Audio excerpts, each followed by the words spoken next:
আমাদের আজকের গল্প সাদা কালো, কলমে অপালা মুখার্জি। মা, তুমি তো এই বাড়ির রান্নাঘরে সব সময় কাজ করো, তাহলে দুপুরে খাওয়ার সময় মামিমা আমাকে বেশিরভাগ দিনই মাছ দেয় না কেন? এই তো পৌষ সংক্রান্তির দিন রূপাই আর টুপাইকে বাটি ভরে পায়েস দিল, আর আমাকে শুধু 1 চামচ পায়েস পাতে দিয়ে দিল।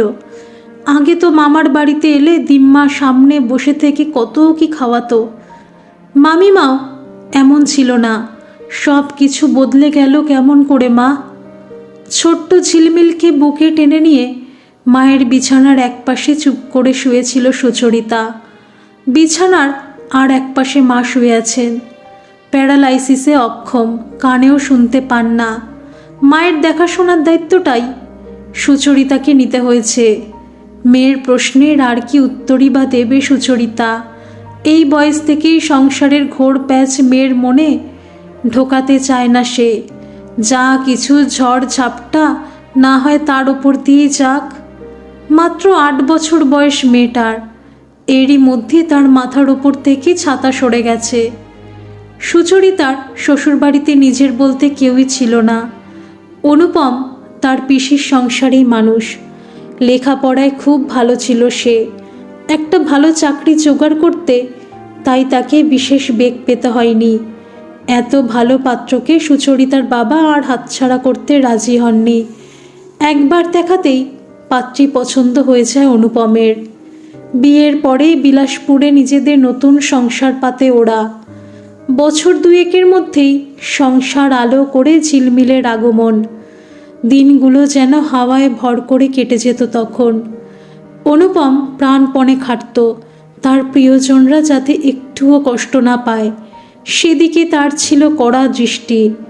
একটাই দোষ ছিল অনুপমের, সে কখনো হিসেব করে টাকা খরচ করত না। ভালো মন্দ খেতেও সে ভালোবাসত খুব, মেয়েটাও তাই খেতে ভালোবাসে। তখন মাঝে মিশেলে বাপের বাড়িতে এলে আদর আপ্যায়নের কোনো ত্রুটি হতো না। কিন্তু সুখ তো আর চিরজীবন থাকে না। বাবা একদিন গত হলেন। সুচরিতা দাদা হয়ে দাঁড়ালো পরিবারের সর্বময় কর্তা। সে অত্যন্ত নিরীহ ধাতের মানুষ, কখনো কোনো কথার প্রতিবাদ করতে শেখেনি। বৌদির রমলা ঠিক তার উল্টো, তার মুখ খুব মিষ্টি, বাইরে থেকে কেউ কখনো তাকে খারাপ বলতে পারে না। কিন্তু সে খুব হিসেবি মেয়ে। পরিবারের জমা খরচের হিসেব সে কড়ায় গণ্ডায় মিলিয়ে চলে। মাস 6 আগে অফিস থেকে ফেরার পথে বাস দুর্ঘটনায় প্রাণ হারায় অনুপম।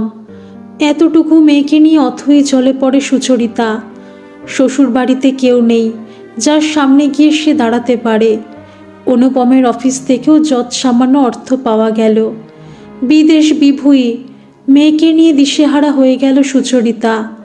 উপায়ান্তর না দেখে সে দাদা বৌদিকে ফোন করল। রমলা অত্যন্ত বুদ্ধিমতী মেয়ে, সে সাথে সাথে তার জমা খরচের খাতা খুলে বসল। আইন অনুযায়ী বাপের বাড়ির অংশীদার তো তার ননদ, তাকে তার দুঃসময় দুমুঠো অন্নের বিনিময় যদি আশ্রয় দেওয়া হয় তাহলে সাপও মরবে, লাঠিও ভাঙবে না। পক্ষাঘাতে আক্রান্ত শাশুড়ির দেখাশোনা, রান্নাঘরের দায়িত্ব সব কিছু সুচরিতার ওপরে চাপিয়ে সে তো তাহলে পায়ের ওপরে পা তুলে আরাম করতে পারবে। মাঝখান থেকে টাকাও বেঁচে যাবে অনেকগুলো। স্বামীকে সে এমনভাবে বোঝালো যেন ননদের দুঃখে তার বুক ফেটে যাচ্ছে। হতভাগিনী সুচরিতার বাপের ঘরে জায়গা হলো। প্রথম কয়েকদিন সহানুভূতি আর আদরে রমলা সুচরিতা আর ঝিলমিলকে রাখল। তারপরেই তুচ্ছ একটা কারণে রান্নার লোকের সাথে ঝগড়া করে সে তাকে কাজ থেকে ছাড়িয়ে দিল।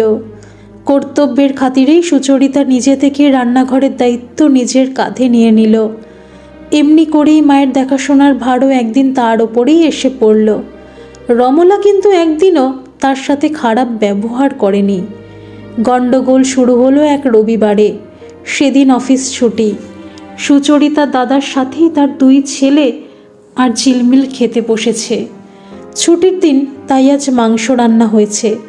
ছেলে মেয়েদের আনন্দ দেখে কে?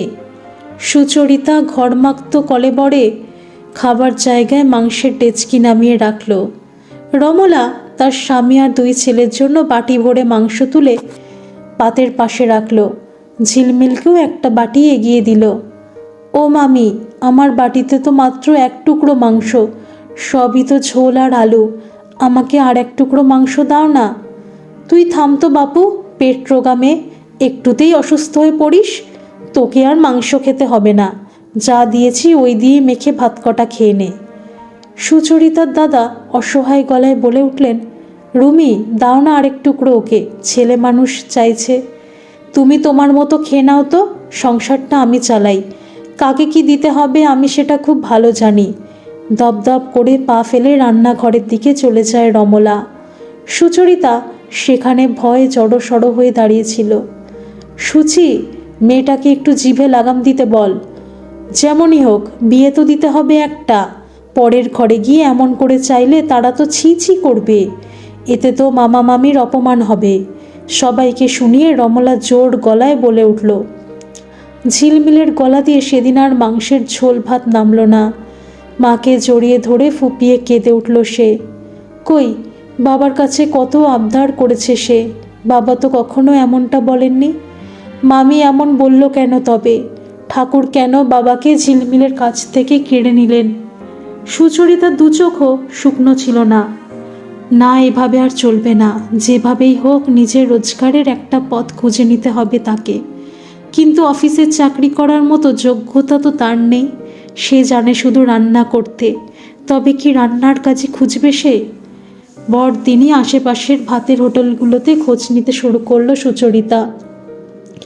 যদি কোনো রাঁধুনির কাজ খালি থাকে সেখানে।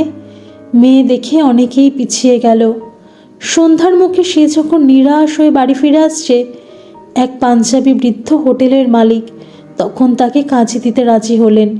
শর্ত একটাই, ওই বৃদ্ধ মালিকের বাড়িতে থেকে তার এবং তার বৃদ্ধা স্ত্রীর দেখাশোনা তাকেই করতে হবে। এ তো মেঘনা চাইতেই জল। ঈশ্বর তাহলে এখনো অসহায় ভক্তের কথা শোনেন। পরম কৃতজ্ঞতায় বৃদ্ধের পা ছুঁয়ে প্রণাম করে সুচরিতা। বৃদ্ধ দুহাতে তাকে তুলে দাঁড় করিয়ে দেন। বেটি, মেয়ের মতো তোকে ঘরে জায়গা দিলাম, এই বুড়ো মা বাপের কথা কিন্তু ভুলে যাস না। পরদিন ভোরে নিজের ছোট্ট সুটকেস গুছিয়ে মেয়ের হাত ধরে দাদা বৌদিকে প্রণাম করে সুচরিতা। অবাক হয়ে যায় রমলা। কোথায় চললে সাত সকালে সুচি? 7টা বাজে, রান্না চাপাও। আজ থেকে রান্নাটা তুমিই করো বৌদি, তোমাদের এতদিন জ্বালালাম, আজ মুক্তি দিয়ে যাচ্ছি। আমি স্বাধীনভাবে বাঁচার রাস্তা খুঁজে পেয়েছি, যে পথে চললে মেয়ের মুখে দুটো সম্মানের ভাত তুলে দিতে পারবো। তোমরা ভালো থেকো। সবার হতভম্ব দৃষ্টির সামনে মেয়ের হাত ধরে পথে নামে সুচরিতা।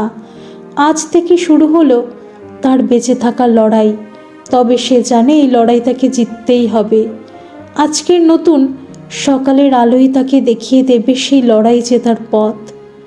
ধন্যবাদ সকল বন্ধুরা। এই গল্পটি যদি আপনাদের ভালো লেগে থাকে তাহলে অবশ্যই একটা লাইক করে দেবেন, আর এই চ্যানেলে নতুন হয়ে থাকলে চ্যানেলটিকে সাবস্ক্রাইব করে আমার পাশে থাকবেন, আর পাশে থাকা বেল আইকনটিকে প্রেস করে দেবেন যাতে সমস্ত গল্পের নোটিফিকেশানগুলি সবার প্রথমে আপনাদের কাছে পৌঁছে যায়।